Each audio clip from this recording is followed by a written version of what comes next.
Welcome to the Flash Core Rundown. In today's discussion, we'll dive into how AI is reshaping the job market. The future of the entire AI workforce may ultimately rest in the hands of Sam Altman. He was present at the time in Washington, D.C., attending a conference by the U.S. Federal Reserve, and here is what he had to say about that. Only 5 years ago, AI was still thought of as something that was in the distant future that was going to happen at all. OpenAI CEO Sam Altman has issued a stark warning. Some jobs, especially in customer support, are likely to disappear completely due to the rapid advancement of AI.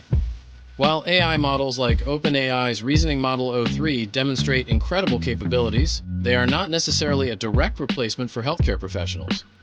Instead, AI is best seen as an enhancement, a tool that assists doctors, nurses, and administrative staff in delivering more efficient and accurate care. Sam Altman simply puts it, he wouldn't entrust an AI model instead of a doctor.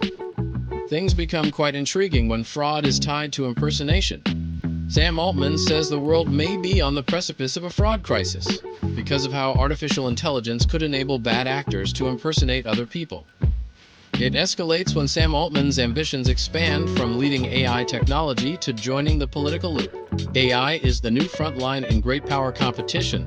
The United States and China are locked in a high-stakes race to harness AI for economic, military, and strategic advantage.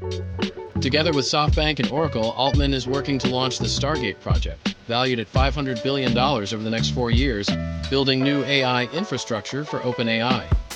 This infrastructure will secure American leadership in AI, create hundreds of thousands of American jobs, and generate massive economic benefit for the entire world. This is your tech rundown for the day, delivered at full speed.